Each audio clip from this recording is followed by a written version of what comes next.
أعوذ بالله السميع العليم من الشيطان اللعين الرجيم بسم الله الرحمن الرحيم الحمد لله الملك الحق المبين المتصاغر بعظمته جبابرة الطاغين المتخاضع لكبريائه عتاة المتمردين المعترف بربوبيته سائر الخلق أجمعين والصلاة والسلام والتحية والإكرام على أشرف النبيين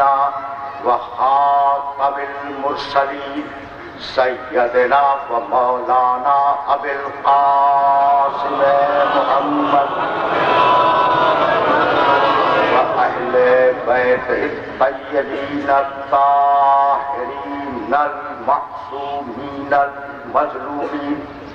أما بعد فقد قال الله سبحانه وتعالى في محكم كتابه المبين بسم الله الرحمن الرحيم ليس البر أن تولوا وجوهكم قبل المشرق والمغرب ولكن البر من آمن بالله واليوم الآخر والملائكة والكتاب والنبيين وآتى المال على حبه ذوي القربى واليتامى والمساكين وابن السبيل وفي السائلين والسائلين وفي الرقاب وأقام الصلاة وآتى الزكاة والموفون بعهدهم إذا عاهدوا والصابرين في البأساء والضراء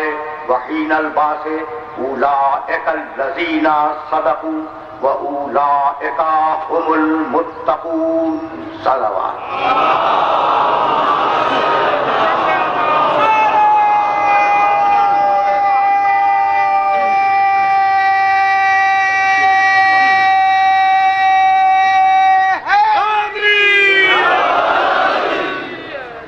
عزیزان محترم، اساس آدمیت اور قرآن کے عنوان سے ہم نے جس سلسلہ گفتگو کا آغاز کیا ہے وہ سلسلہ گفتگو اپنے دوسرے مرحلے میں داخل ہو رہا ہے.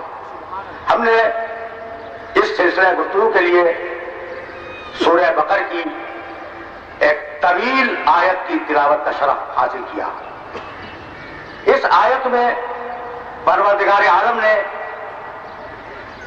انسانیت کے لیے بنیادی ایمان اور بنیادی اعمال کا اعلان کیا. ارشاد فرمایا کہ لیس البر ان تولوا وجوہکم قبل المشرق والمغرب. یہ نیکی نہیں ہے کہ تم اپنے چہرے کو مشرق یا مغرب کی طرف جھکا دو. یہ نیکی نہیں ہے. وَلَٰكِنَّ الْبِرَّ مَنْ آمَنَ بِاللَّهِ. نیکی یہ ہے کہ اللہ پر ایمان لاؤ. وَالْيَوْمِ الْآخِرِ. روز قیامت پر ایمان لاؤ. وَالْمَلَائِكَةِ. اللہ کے فرشتوں پر ایمان لاؤ. وَالْكِتَابِ. اللہ کی بھیجی ہوئی کتابوں پر ایمان لاؤ. وَالنَّبِيِّينَ.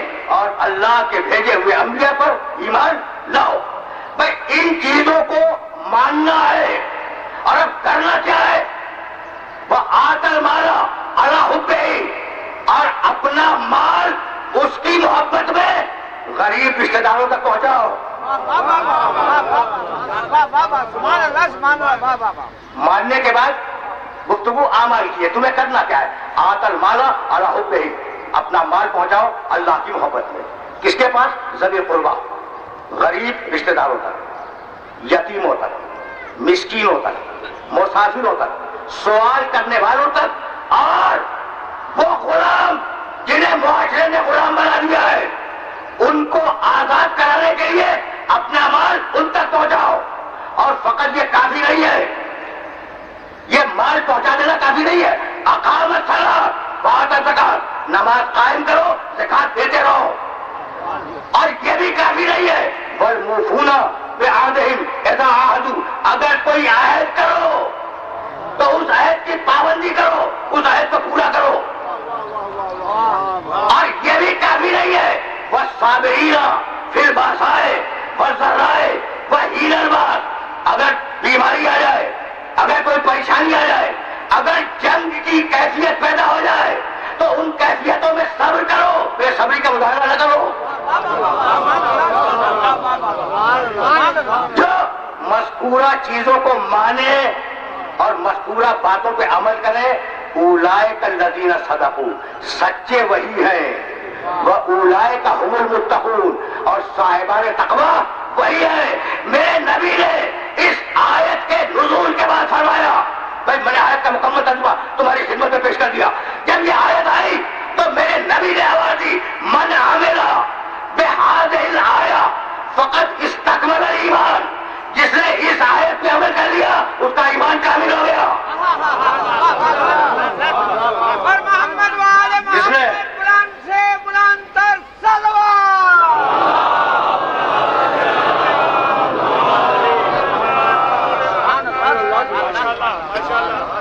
تو آغاز ہے آئے مبارکہ کا کہ نیکی یہ نہیں ہے.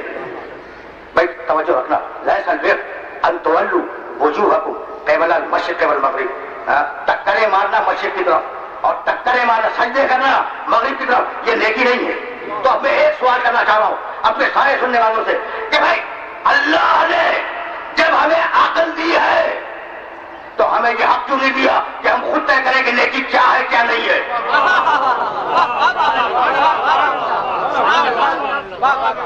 پہنچ رہی ہے بات؟ دیکھو یہ تو سلسلہ فکر ہے نا، اور اس سلسلہ فکر میں زینہ بزینہ ہمیں آگے بڑھنا ہے. بھائی جب ہمیں عقل دے دی ہے، جب ہمیں شعور عطا کیا ہے، جب ہمیں نیک و بد کی تمیز بتا دی ہے تو پھر ہمیں حق دے دے کہ ہم فیصلہ کریں کہ کیا نیکی ہے کیا نیکی نہیں ہے. اور پھر یہی دوسرا سوال کہ وہ جو کہہ رہا ہے کہ اللہ کو مانو، روز آخرت کو مانو، اللہ کے فرشتوں کو مانو، اللہ کی بھیجی ہوئی کتابوں کو مانو، اللہ کے انبیاء کو مانو، تو مانے تو کیا فائدہ اور نہ مانے تو کیا نقصان؟ دو سوال ہے جو ذہن انسانی میں پیدا ہو سکتے ہیں. ان کا جواب بڑا آسان ہے. بھائی بہت توجہ رکھنا، یہ کہ گفتگو کو ذرا سطح عمومی سے بلند کر رہا ہوں. بہت آسان ہے ان کا جواب. سوال کیا ہے کہ ہمیں یہ حق کیوں نہیں دیا کہ ہم طے کریں نیکی کیا ہے اور نیکی کیا نہیں ہے؟ تو بات یہ ہے کہ تم اگر مستغنی بالذات ہو، اگر محتاج نہیں ہو، اگر بے نیاز ہو تو تمہیں حق ہے یہ طے کرنے کا کہ نیکی کیا ہے اور کیا نہیں ہے. لیکن اگر بے نیاز نہیں ہو، کسی کے محتاج ہو، تو اس سے پوچھنا ہوگا کہ نیکی کیا ہے کیا نہیں ہے.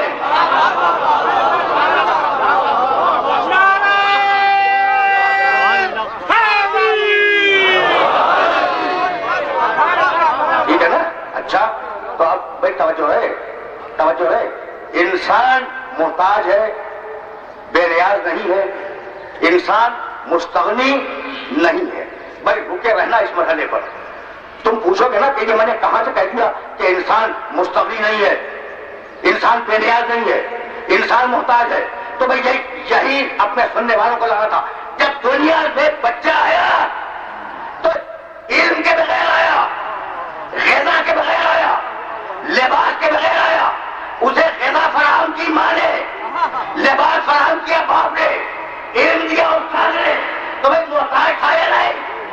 بھائی بہت توجہ ہے. یہ کہ اس مرحلے پر بات کو ذرا سا سطح عمومی سے بلند کر رہا ہوں، لیکن اتنی آسان کروں گا کہ بچہ بھی سمجھ لے. دنیا میں جتنے بھی انسان آئے ہیں وہ جب آئے تو غذا کے محتاج تھے، جب آئے تو برہنہ تھے، لباس کے محتاج تھے. ٹھیک ہے نا؟ جب آئے تو علم کے محتاج تھے، جاہل آئے. تو اب اس کو بھی تو مانو کہ جب آئے تو ہدایت کے محتاج تھے، ہدایت لے کے نہیں آئے ہیں.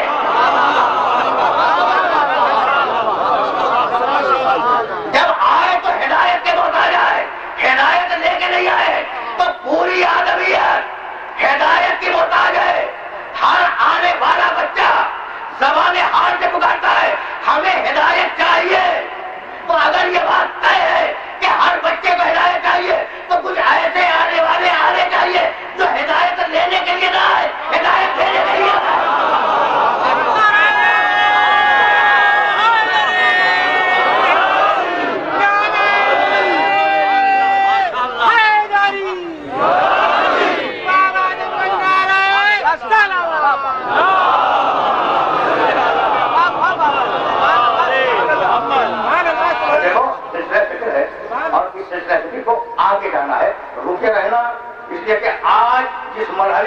گفتگو کو روکنا چاہ رہا ہوں، وہ مرحلہ بہت عجیب و غریب ہے۔ اچھا تو بچہ آیا، لباس نہیں تھا، اسے لباس ملا، غذا نہیں تھی، ماں نے اسے غذا دی۔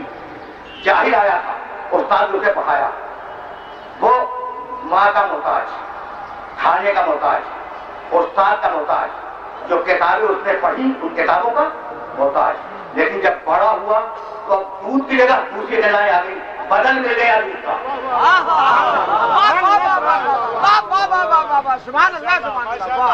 ماں سے بے نیاز ہو گئے، ماں سے بے نیاز ہو گئے۔ ایک وقت تھا جب ماں کے دودھ کے محتاج تھے، لیکن جب بڑے ہوئے تو بدلے میں دوسری غذائیں مل گئی۔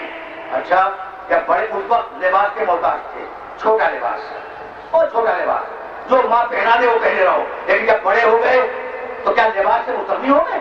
نہیں، اس لباس سے مستغنی ہو گئے۔ اب تمہیں دوسرا لباس چاہیے۔ بھائی بہت توجہ ہے۔ اچھا اب تم اور بڑے ہوئے، استاد کے محتاج تھے، جب پڑھ لیا تو استاد سے بے نیاز ہو گئے، بے نیاز ہوتے جا رہے ہو۔ تم جب پڑھ رہے تھے تو کتابوں کے محتاج تھے، جب کتابیں پڑھ لی تو کتابوں سے بے نیاز ہو گئے، تو تم آدھے بے نیاز ہو۔ لیکن اگر زندگی جاری ہے تو خالق سے بے نیاز نہیں ہو سکتے۔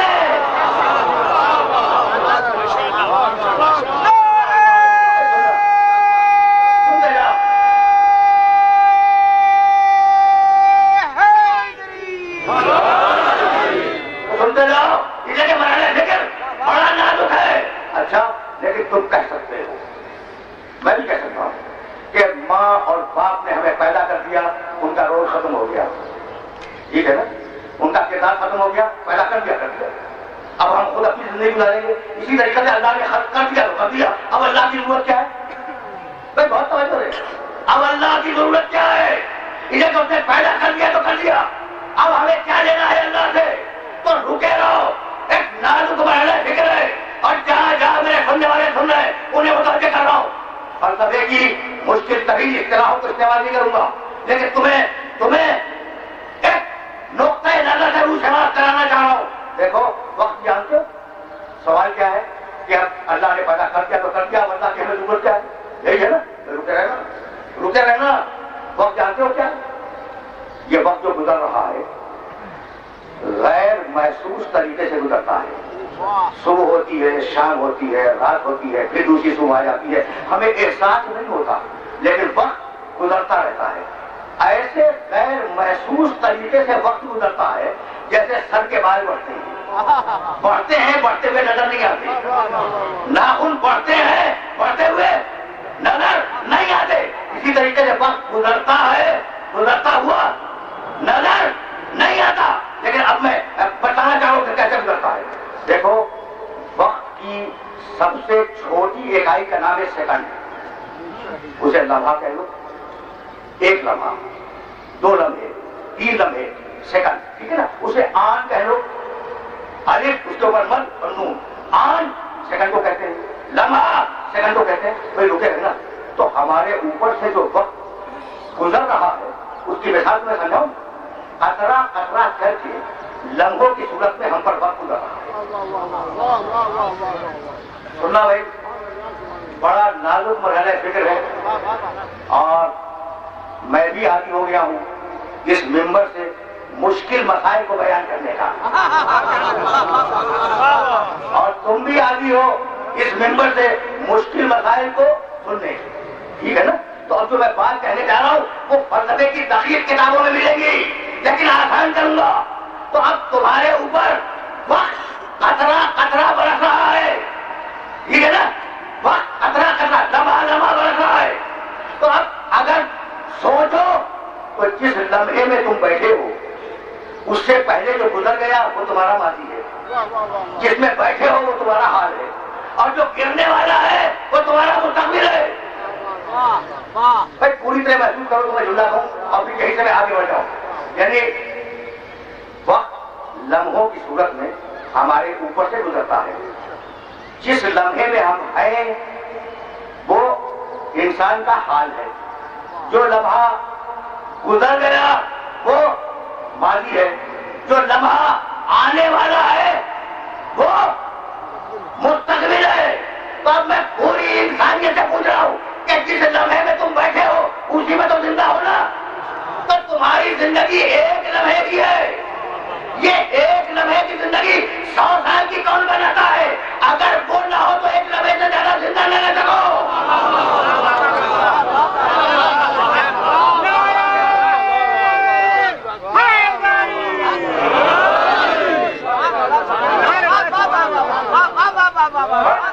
بڑا دقیق مرحلہ فکر تھا، اور اس دقیق مرحلہ فکر سے تمہیں آسانی کے ساتھ میں آگے لے جانا چاہ رہا تھا۔ اچھا تو تمہاری زندگی کی بقا بھائی ایک ہی لمحہ تو ہے، ایک ہی لمحہ ہے، اس ایک لمحے کو سانسوں سے متصل کر کے دیکھ لو۔ ایک سانس اندر گئی، اگر رک جائے تو مر جاؤ، اگر باہر آ گئی اور اندر پھر نہ جائے پھر مر جاؤ، تو ایک ہی سانس پہ ہو نا۔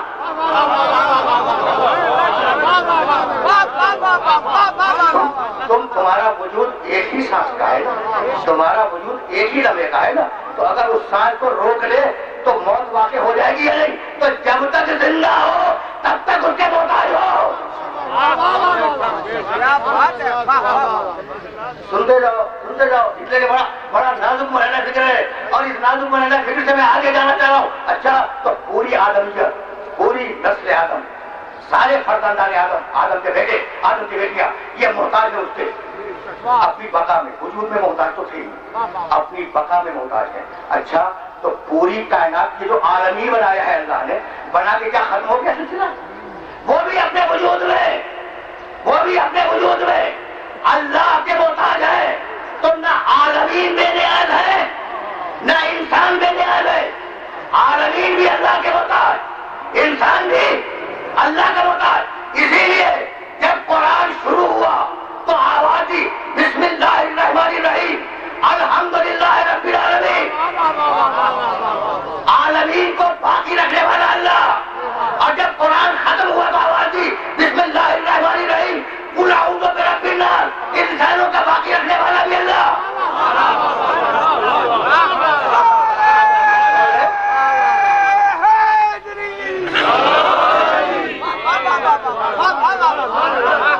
بڑے عجیب علمی مراحل سے اپنے سننے والوں کو بلا رہا ہوں۔ تو اب کائنات ہو وہ بھی اللہ کی محتاج، انسان ہو وہ بھی اللہ کا محتاج۔ رکے رہنا، اس لیے کہ میں تو یہاں سے تمہیں آگے لے جاؤں گا۔ اچھا لیکن انسان میں ایک خوبی کہو یا خرابی کہو اور بھی ہے، جانور اپنی بقا میں اللہ کا محتاج ہے لیکن اپنی زندگی گزارنے میں معاشرے کا محتاج نہیں۔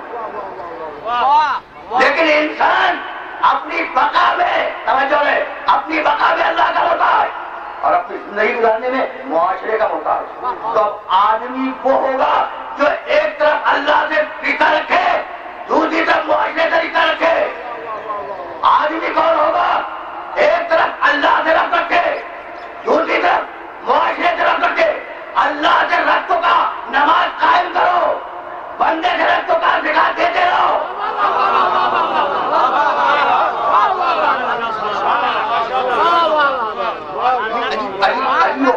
عجیب و غریب مناظر فکر ہے، بھائی رکے رہے نا۔ اس لیے میں جملہ کہتا ہوں نا کہ میں مشکل گفتگو کرنے کا عادی ہو گیا ہوں، تو مشکل گفتگو سننے کے عادی ہو گئے ہو، تو اب ذرا اس سلسلہ فکر کو آگے لے چلو بھائی، بہت توجہ ہے۔ تو ہم اللہ کے محتاج تو رہیں گے، اللہ سے بے نیاز نہیں ہو سکتے۔ دلیل دے دوں تاکہ بات یہاں سے آگے بڑھ جائے۔ بھائی ایک بہت چھوٹی سی دلیل ہے، اور وہ دلیل اگر سمجھ گئے تو میری محنت آج کی سوالت ہو گئی۔ بھائی عجیب بات یہ ہے، اللہ کے محتاج ہیں۔ عجیب بات یہ ہے کہ ابھی میں کہہ رہا تھا کہ تم ماں کے محتاج سے رضا میں، جب جوان ہوئے تو تمہیں بدل مل گیا، اچھی رضائیں مل گئی، اب ماں کے محتاج نہیں رہے، بدلہ مل گیا نا، ٹھیک۔ اچھا تم لباس کے محتاج سے بنے میں، اب جب بہترین لباس سلوانے کا خود قابل ہو گئے تو اب تمہیں اس لباس کی ضرورت نہیں، بدلے میں کچھ مل گیا، ٹھیک ہے۔ تم علم کے محتاج ہے، تمہیں علم دے دیا استاد نے، تمہیں علم دے دیا کتابوں نے، بدلے میں کچھ مل گیا، ٹھیک ہے نا۔ تم اللہ کے محتاج تھے، اگر دو اللہ ہو تو اس کے بدلے میں اس کی طرف چلے جائے۔ سمجھ رہے ہو نا؟ اگر دو اللہ ہو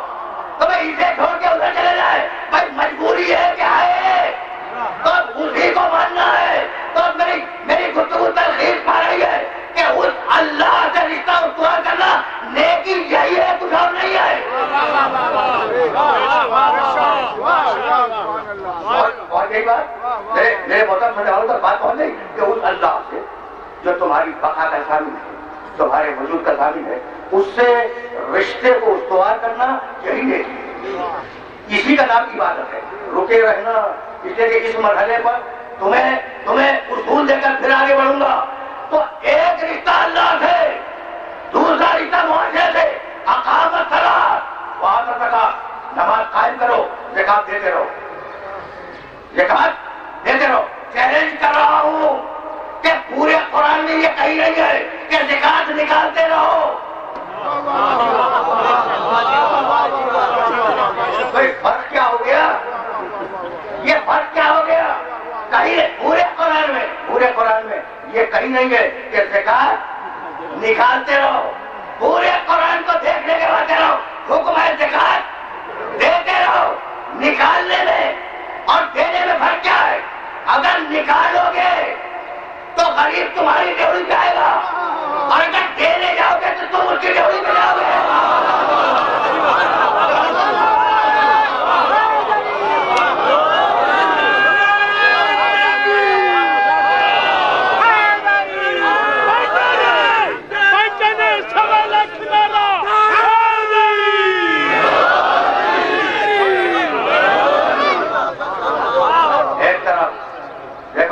زکات ادا کرو، زکات کے نکالنے کا حکم نہیں ہے، زکات کی ادائیگی کا حکم ہے۔ بھائی ایک طرف غریب کو اس کے گھر میں روکا کہ تو نہ نکل مانگنے کے لیے، گھر میں روک کر احساس کمتری کو دور کیا، اور دوسری طرف امیر کو مجبور کیا کہ وہ دروازے پہ جائے تاکہ احساس کمتری کا خلاف دماغ کو نکل جائے۔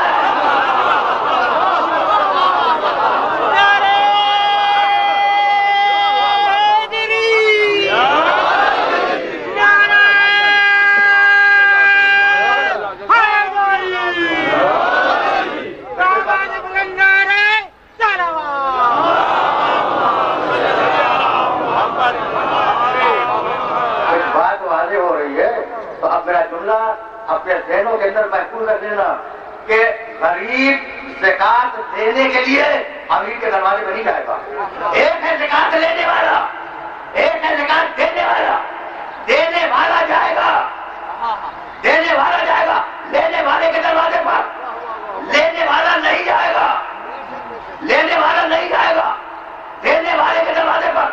امیر کو جانا ہوگا غریب کے دروازے پر، دینے والے کو جانا ہوگا دینے والے کے دروازے پر۔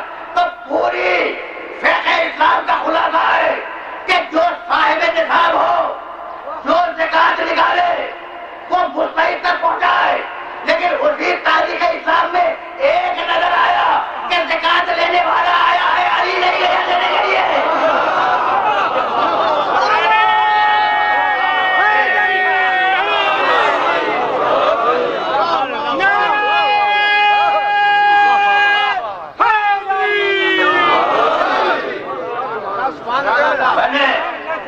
میں نے آج سے 18 برس پہلے اس ممبر سے جملہ کہا تھا کہ زکات بھائی سننا خدا کی قسم، وہ جملہ اپنی تفریح سے مستعار لے رہا ہوں اور وہ جملہ ہدیہ کر کے پھر میں آگے بڑھوں گا اپنے موضوع کی طرف۔ تو اب علی نہیں گئے ہیں زکات دینے کے لیے، زکات لینے والا آیا ہے۔ ایسی زکات ہو تو کہ لینے والا علی کی بارگاہ میں خود آ جائے۔ بھائی توجہ رہے، انگوٹھی دے دی، انگوٹھی دے دی۔ اب میں ذمہ دار نہیں ہوں، علماء نے لکھا کہ جب وہی انگوٹھی تھی 17-18 برس پہلے میں نے عبداللہ اس نمبر سے کہا تھا، یہ وہی انگوٹھی تھی جو سلیمان علیہ السلام کے ہاتھ میں تھی۔ اس کی انگوٹھی ہے سلیمان علیہ السلام کی۔ جب تک وہ انگوٹھی سلیمان علیہ السلام کے ہاتھ میں رہی وہ بادشاہ رہے، اور ایک دن نہانے کے لیے دریا میں اترے، اتفاق سے وہ انگوٹھی ضائع ہو گئی، بادشاہ چھین گئی، اور جب پھر کسی مچھلی کے پیٹ سے وہ انگوٹھی سلیمان کو واپس ملی اور سلیمان نے اپنی انگلی میں ڈال دی، وہ بادشاہ پھر آ گئی۔ تو یہ وہ انگوٹھی تھی جس پر سلیمان کی بادشاہت کا مدار تھا. سننا ہوگا. یہ وہ انگوٹھی تھی جس پر سلیمان کی حکومت کا دار و مدار تھا. علی نے وہ انگوٹھی زکات میں دے دی. بھائی زکات کہتے جس کو ہے مال کے 40ویں حصے کو.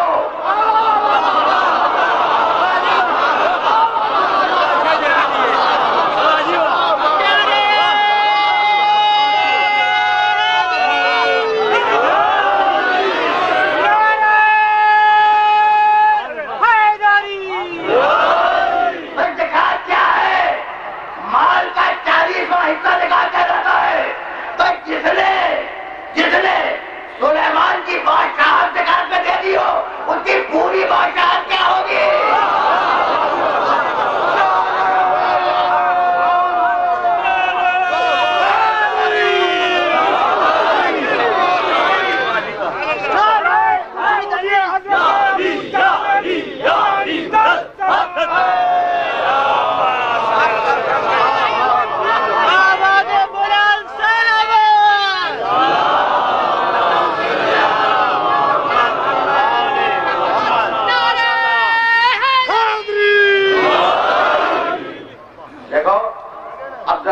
فکر اس مقام سے آگے بڑھ جائے گا. اب پھر واپس چلو. لیس البر ان تولوا وجوہکم قبل المشرق والمغرب.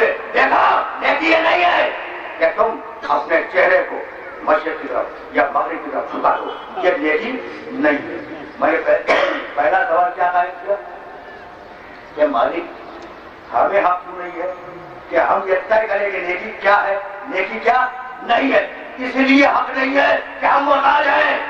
اور جب محتاج ہے تو جو ہماری احتیاجات کو پورا کرنے والا ہے حق کے فیصلہ اس کے پاس ہوگا کہ نیکی کیا ہے نیکی کیا نہیں ہے. تو اب رکھنا ہے رب اللہ سے اور اسی رب کے رکھنے کا نام نیکی ہے.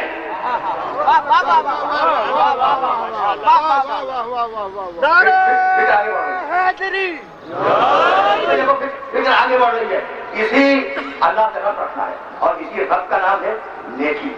اور یہی نیکی فقہ کی اصطلاح میں کہلاتی ہے عبادت. اور عبادت ہوتی ہے قربتاً الی اللہ.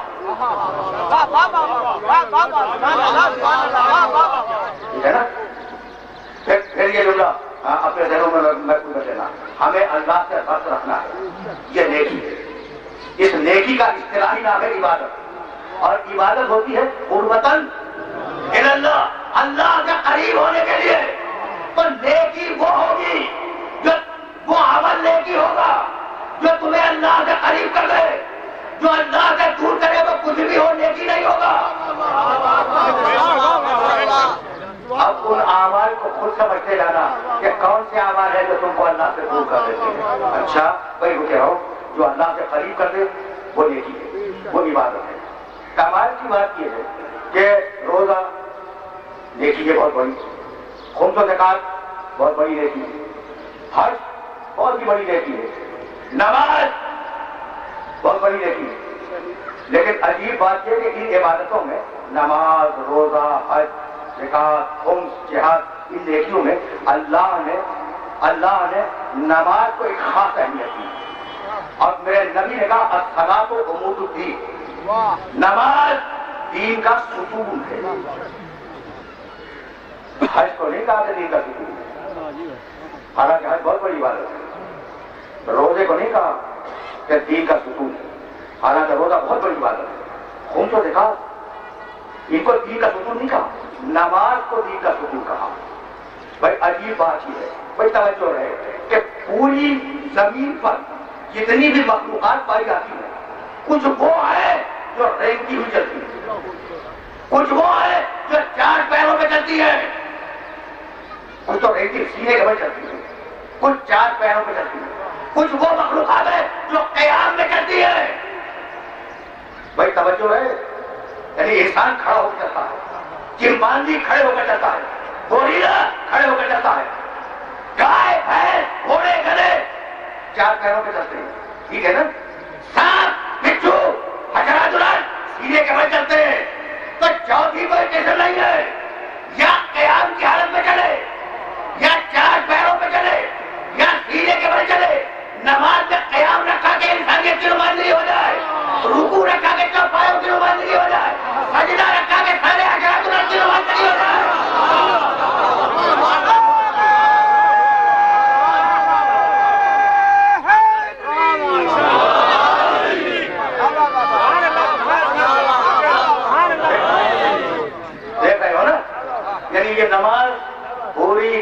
کائنات کی نمائندگی ہے اللہ کی بارگاہ میں، سارے مخلوقات کی نمائندگی ہے اللہ کی بارگاہ میں۔ اچھا تو روزہ عمود الدین نہیں ہے، دین کا ستون نہیں ہے، میں یہی تو لانا اپنے سارے سننے والوں سے، حج دین کا ستون نہیں ہے، بہت بڑی عبادتیں ہیں جن کا نام لے رہا ہوں میں، خمس و زکوٰۃ دین کے ستون نہیں ہے۔ بات کیا ہے؟ بات یہ ہے کہ حج عمر میں ایک مرتبہ واجب ہے، ٹھیک ہے نا؟ یعنی یہ عبادت حج اللہ سے قریب کرتی ہے لیکن عمر میں ایک مرتبہ۔ اچھا خمس و زکوٰۃ اللہ سے قریب کرتے ہیں مگر سال میں ایک مرتبہ۔ روزہ اللہ سے قریب کرتا ہے مگر سال میں ایک مرتبہ 30 دن، اور نماز اللہ سے قریب کرتی ہے 24 گھنٹوں میں 5 مرتبہ۔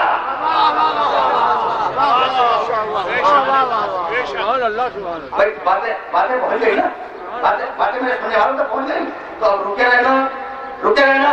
نماز جو ہے عمود الدین، دین کا ستون نماز جو ہے یہ کہ 24 گھنٹے میں 5 مرتبہ اللہ سے قریب کرے، تو اصول ملا کہ عبادتوں میں جو عبادت زیادہ اللہ سے قریب کرے وہ زیادہ ہے، تو اب انسانوں میں بھی وہ انسان اہم ہوگا جو زیادہ اللہ سے قریب کر دے۔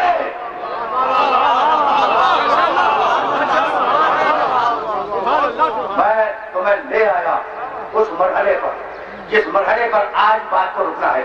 اگر اصول ملا ہے نا عبادتوں میں سب سے اہم عبادت وہ ہے جو اللہ سے قریب کر دے۔ اگر سب سے اہم عبادت وہ ہے جو اللہ سے قریب کر دے تو پھر انسانوں میں سب سے اہم انسان وہ ہوگا جو بندوں کو اللہ سے قریب کر دے۔ بھائی دیکھو مقام قرب پہ پہنچنے کے بعد اگر اللہ سے قریب ہو گئے تو کیا اب عبادتوں کی ضرورت نہیں ہے؟ رسول کعبہ کا پھینک گیا، اب اس کے بعد قریب ہونے کا کوئی مسئلہ نہیں ہے۔ تو کیا تمہارا خیال ہے کہ اب رسول کو عبادتیں نہیں کرنی چاہیے؟ دیکھو نماز کیوں پڑھتے ہو؟ اللہ سے قریب ہونے کے لیے۔ روزہ کیوں رکھتے ہو؟ اللہ سے قریب ہونے کے لیے۔ حج کیوں کرتے ہو؟ اللہ سے قریب ہونے کے لیے۔ خمس و زکوٰۃ کیوں دیتے ہو؟ اللہ سے قریب ہونے کے لیے۔ تو جب یہ سارے کام کر رہے ہو اللہ سے قریب ہونے کے لیے، تو جب اللہ سے قریب ہو گئے تو اب تو ضرورت نہیں رہی نا ان کی۔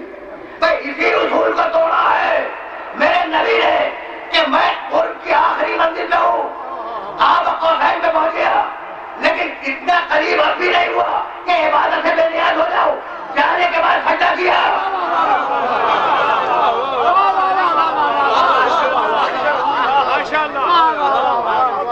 رسول کا کردار تم نے پہچان دیا۔ مقام قرب کی آخری منزل ہے اور وہاں میرا نبی سجدہ کر رہا ہے کہ بھائی میں قریب تو آ گیا ہوں، اس سے زیادہ قریب دنیا کا کوئی انسان نہیں آیا، لیکن پھر سجدہ کر رہا ہوں اس سے مزید قریب ہونے کے لیے۔ تو اب یہ قریبوں کے احمق ولی کیسے ہیں کہ کہنے لگے ہم اللہ کے بعد پہنچ گئے، ہم نماز کی ضرورت نہیں ہے۔ تو اپنے ولی بناؤ گے تو ایسے ہی احمق ملیں گے۔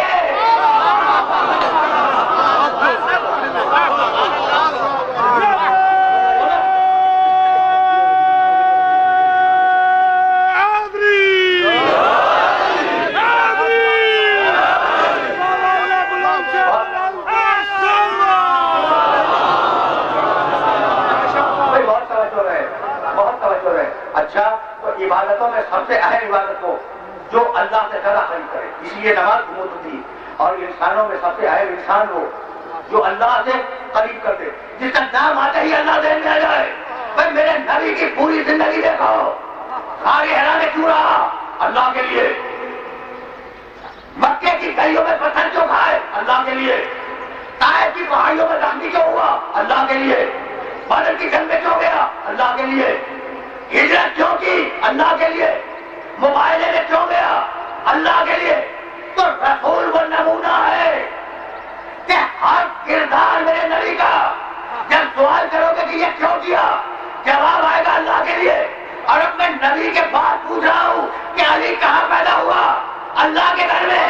علی کہاں شہید ہوا؟ اللہ کے گھر میں۔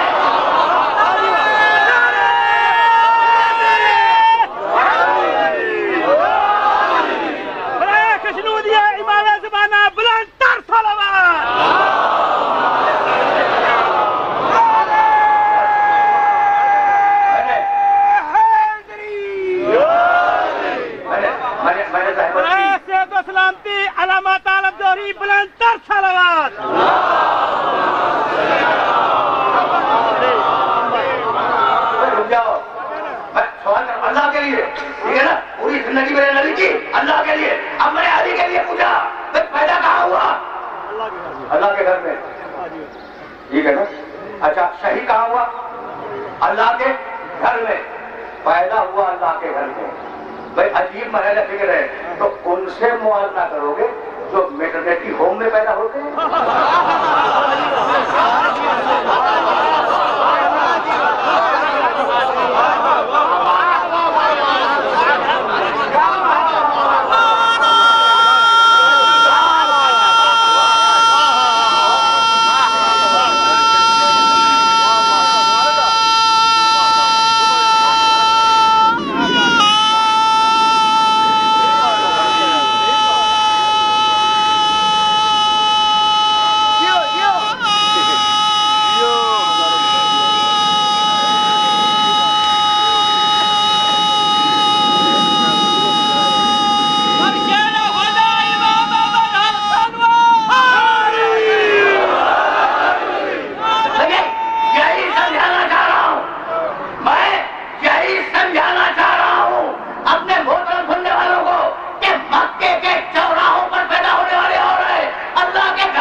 ہمارے پاس بخشش کا یہی سامان ہے مولا. در شاہ نجف کو چھوڑ دے, جنت کے بدلے ہم یہ سودا نہیں کرتے, ہمیں نقصان ہے مولا.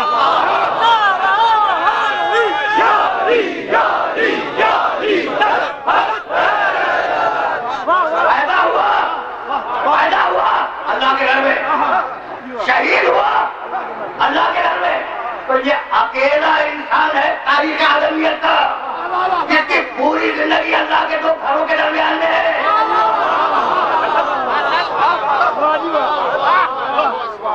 اکیلا انسان ہے جس کی پوری زندگی اللہ کے دو گھروں کے درمیان میں, ٹھیک ہے نا, دو مسجدوں کے درمیان میں, وہ بھی مسجد یہ بھی مسجد, ٹھیک. اچھا تو درمیان جو زندگی گزری اس زندگی میں کیا کرتا رہا؟ بھائی بہت توجہ ہے, جو زندگی گزری ہے علی کی ان دو گھروں کے درمیان میں, تو اس زندگی میں کرتا کیا رہا؟ بھائی وہی تو کام کیے, یا خدا کے رسول کی عبادت کرتا رہا یا خدا کے دشمنوں سے ڈرتا رہا. بھائی پوری زندگی گزری ہے خدا کے لیے, تو اگر ایسا آ جائے تو کیا اس کا ذکر خدا کا ذکر نہیں ہوگا اور اس کو پکارنا خدا کو پکارنا نہیں ہوگا؟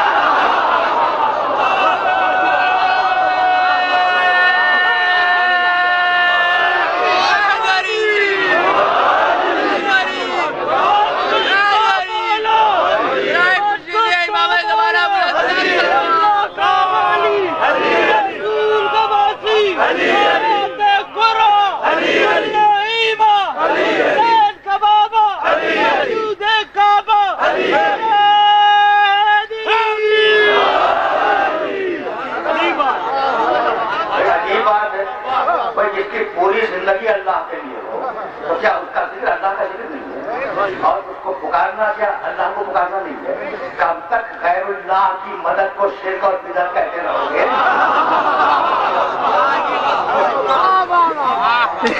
عجیب بات ہے.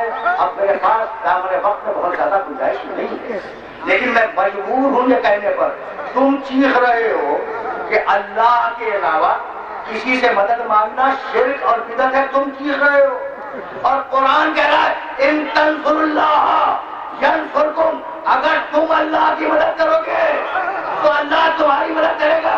ارے غیر اللہ کی مدد مانگنا اللہ کی سنت ہے.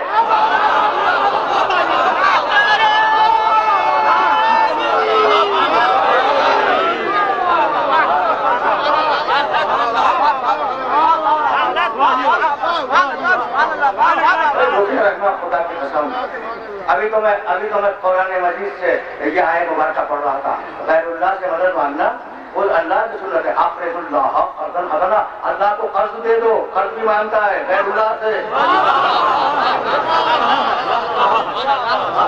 سمجھ رہے ہو نا, غیر اللہ سے مدد اللہ نے مانگی, اللہ نے مانگی، اور اب جب میں نے رسول اللہ کی سنت کی طرف نگاہ کی تو سلح شیرہ کی دعوت میں نظر آیا، ایوکم یعاذرنی فی ھذا الامر، امر نبوت میں میری مدد کرنے والا ہے کون؟ تو یا رسول اللہ آپ تو نبی اللہ ہے، اللہ سے مدد مانگیے، یہ علی سے مدد کیوں مانگ رہے ہیں؟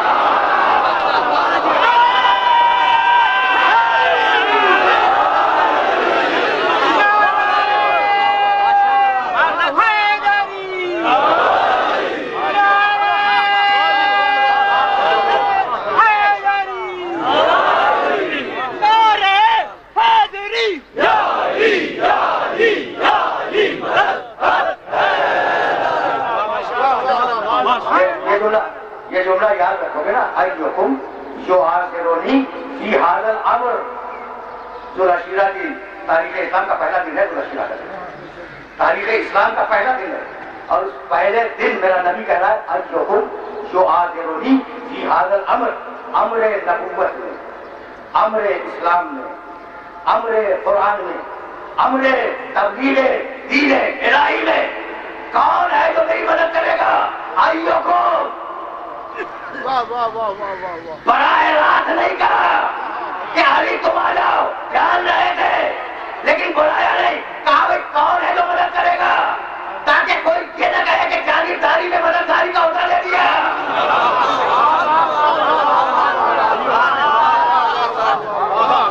یہ ایوکم کے معنی جانتے ہو نا، ایوکم کون ہے تم میں جو میری مدد کرے گا؟ یہ ایوکم قرآن میں بھی ہے، جب حضرت سلیمان نے بلقیس کے تخت کے لیے آواز دی، کہنے گے ایوکم یا دینی بیشا، تم میں کون ہے جو اس کو لے کے آئے؟ تم میں کون ہے جو اس کے تخت کو لے کے آئے؟ آدھا اسی تم نے جنہوں کے سردار بولا کہ میں دربار کے برخاست ہونے سے پہلے اس تخت کو لے آؤں گا، بہت ٹائم لیا اس نے، بہت وقت مانگا کہ دربار کے برخاست ہونے سے پہلے میں اس تخت کو آپ کی خدمت میں حاضر کر دوں گا۔ قال الذی عندہ علم من الکتاب، جس کے پاس کتاب کا تھوڑا سا علم تھا، جس کے پاس کتاب کا تھوڑا سا علم تھا، وہ کہنے لگا پالک چھپکنے سے پہلے لے آؤں گا۔ تو سلیمان پہلے ہی کہہ دیتے کہ آج تم لے آؤ، نہیں مجمع سے پوچھا کہ کون ہے لانے والا، تاکہ کھوٹے کھڑے کی پہچان ہے۔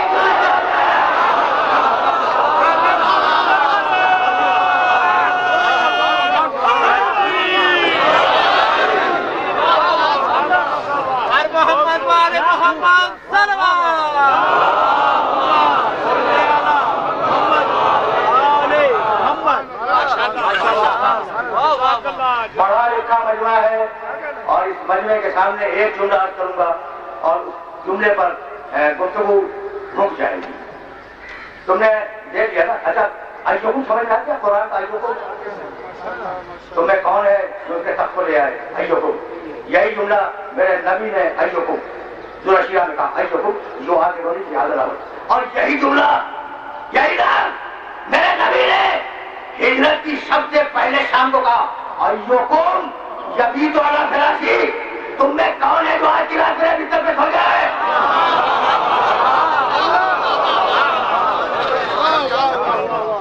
یہ جملہ کیوں کہا؟ معلوم ہے کہ علی کو سونا ہے، تو سنا دیجیے، یہ کہنے کی کیا ضرورت ہے کہ تم میں کون ہے جو آج کی رات میرے بستر پہ سو جائے؟ تو یہ کہہ کے بتانا یہی تھا کہ دوسرے کام کرنے والے بہت مل جائیں گے، سونے والا ایک ہی ملے گا۔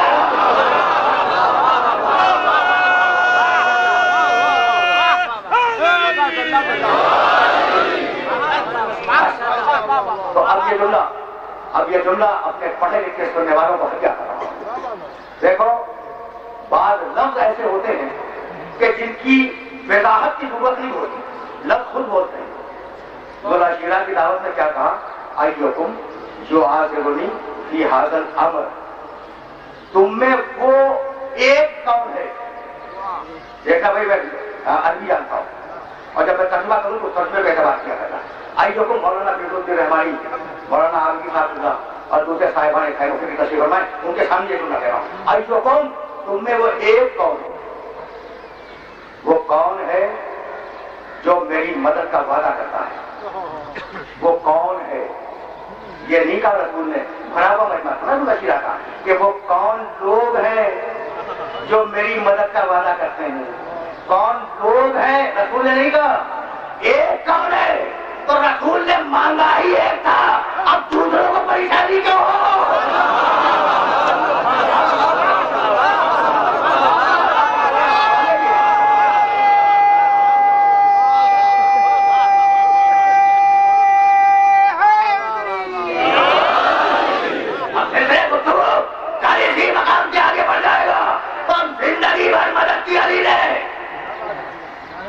دیکھو میرے جملے کو یاد رکھنا، زندگی میں مدد کی علی نے، میرے نبی کی۔ اچھا کیا تمہاری مدد علی نے نہیں کی؟ بھول گئے ناز علی المنظر جائے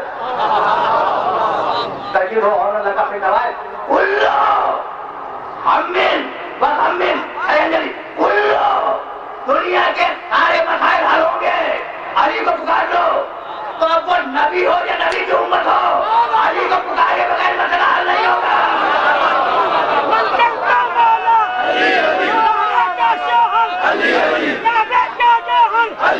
حسنین کا بابا نعرہ حیدری، میرے جملے پر یاد رکھنا کہ تم تقریر ختم ہو رہی ہے، تم ادھر سے ادھر آئے ہو والدین کے ذریعے، آغاز کو انجام سے ربط ہوتا ہے، جہاں سے گفتگو شروع ہوئی تھی وہیں پر گفتگو رکے گی، تم ادھر سے ادھر آئے ہو والدین کے ذریعے اور ادھر سے ادھر جاؤ گے امام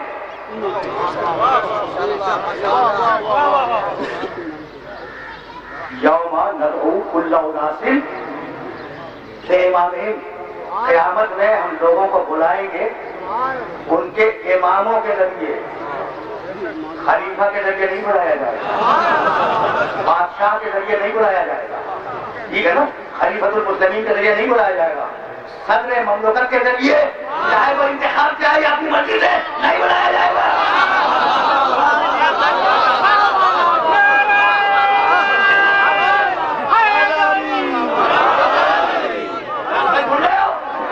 اللہ نے تمہیں بلایا ہے امام کے ذریعے، اگر صدر کے ساتھ چلے گئے تو حشر کیا ہوگا؟ بادشاہ یا وزیر اعظم کے ساتھ چلے گئے تو حشر کیا ہوگا؟ اچھا تو امام تو ہے بھائی، اچھے ہو برے ہو امام تو ہے، اب یہاں تو کھلتا نہیں کہ کون اچھا امام ہے کون برا امام ہے، لیکن وہاں جا کے پتا چل جائے گا کہ اچھا امام کون ہے برا امام کون ہے۔ نہیں کھلے دنیا میں امام، نہیں کھلے، نہیں پتا چلا کہ اچھا کون ہے برا کون ہے، لیکن نبی دین کے لیے بتلا گیا، کندھے پہ ہاتھ رکھ کے چلے گا انت امام المتقین وانت قصیر النار والجنہ، تو ہے امام اور تو ہے جنت اور جہنم کا تقسیم کرنے والا۔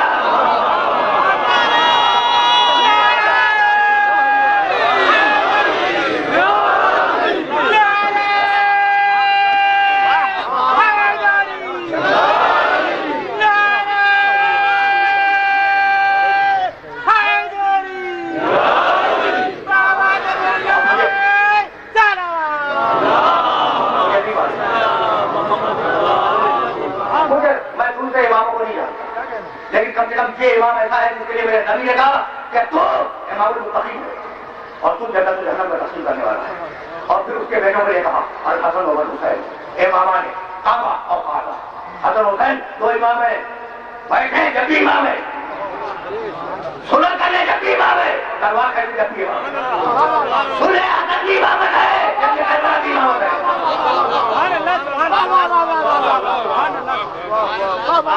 تقریر تمام ہو گئی نا، صلح حسن کی امامت ہے، جنگ کربلا کی امامت ہے، بھیا عباس اب مدینہ رہنے کے قابل نہیں رہا،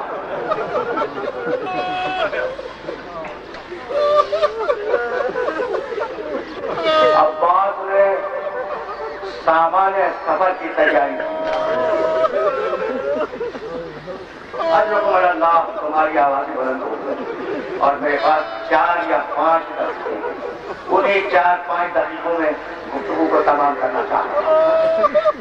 تو سنو گے جب سامان سفر تیار ہو گیا تو ابو الفضل عباس دولت خانہ میں گئے، ایک کرسی لائے، کرسی بچھائی رکھی اور حسین اس پہ تشریف فرما۔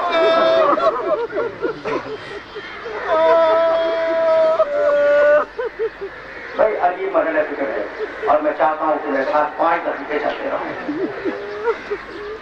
ناکے لائے گئے، سامان پار ہوا، ناکے بڑھتے رہے، بیویاں سوار ہوتی رہی، ناکے آگے بڑھتے رہے۔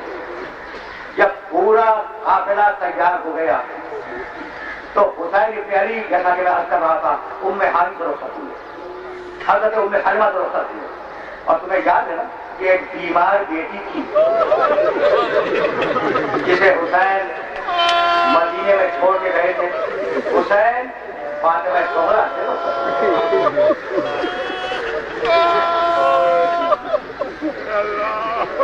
جب حسین ابن علی ذوالجلال میں بلند ہو چکے، پورا قافلہ تیار، پورا قافلہ تیار، تو ایک مرتبہ بنی ہاشم کی عورتوں نے حسین کے ذوالجلال کو آگے لے دیا، کہا فرزند رسول، ہم یہ تو کہنے نہیں آئے کہ آپ سفر کو ملتوی کر دیں، آپ نہ جائیں، آپ امام وقت نہیں جائیں، لیکن بس ایک چھوٹی سی ہماری خواہش ہے، اور وہ خواہش یہ ہے کہ ہم تو رویا قطار بنا کے کھڑے ہو جائے اور شہزادی زینب کی سواری ہمارے درمیان سے ہو جائے۔ یہ بنی ہاشم کی عورتوں کی خواہش تھی، اور وہ کوفے کا بازار تھا، ہاتھ پتے کھٹر سے بنے ہوئے تھے، شہزادی کی سواری گزر رہی تھی اور منادی کی آواز دے رہا تھا، تماشا دیکھنے والوں۔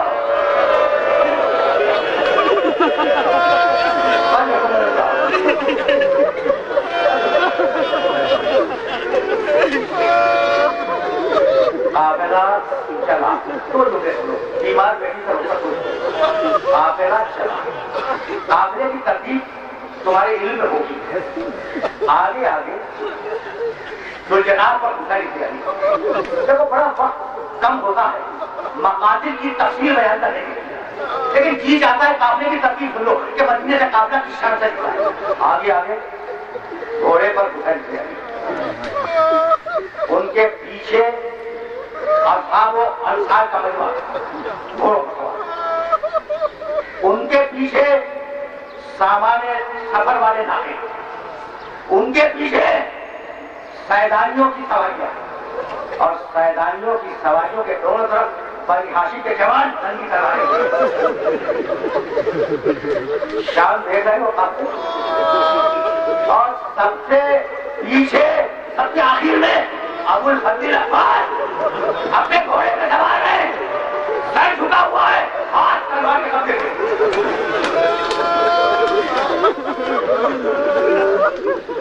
تم نے گریہ کیا، مجلس تمام ہو گئی، قافلہ محلہ بنی ہاشم سے اس شان کے ساتھ آگے بڑھا۔ ابھی مدینہ ختم نہیں ہوا تھا، ابھی مدینہ باقی تھا کہ اتنے میں عباس نے کچھ دیکھا، اپنے پیچھے ہے نا عباس نے کچھ دیکھا، گھوڑے پہ لڑائی، سیدانیوں کے ناخوں سے گزرے، انباب کے ناخوں سے گزرے، اصحاب کی سواریوں سے گزرے، حسین کی خدمت میں آئے، گھوڑے سے کود گئے، کہا مولا کچھ دیر کے لیے رک جائے۔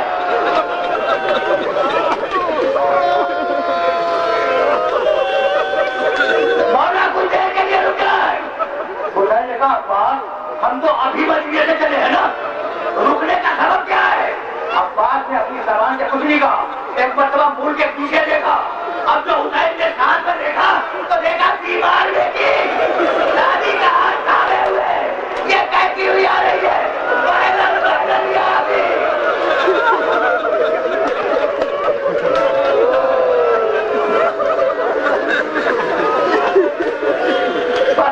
تم نے گریا کیا، محرم کی دوسری گزر گئی، تم نے گریا کیا، اب تو صبح آگے نہیں جائے گی، میدان یہ آ گئی، بابا تھوڑی دیر کے لیے ٹھہر جا بابا، ایک مرتبہ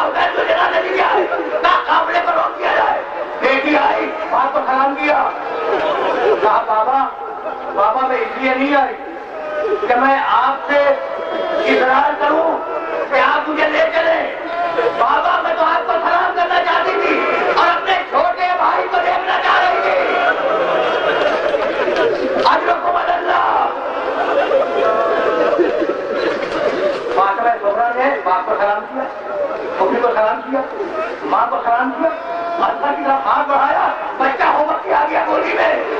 جب بڑی دیر گزر گئی اور بیمار بیٹی بھائی کو پیار کرتی رہی تو ایک مرتبہ حسین نے آواز دی اب قافلے کو تیار کیا جائے. شہزادی زینب آگے بڑھی، بیٹے اصغر میری گود میں آیا، اصغر گود میں نہیں آیا. ماں آگے بڑھی، بیٹے میری گود میں آیا، اصغر گود میں نہیں آیا.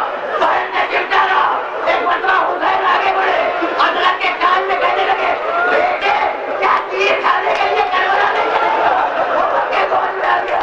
بابا جاؤ، بابا جاؤ، اب بات میں تو انتظار کر کے نہیں.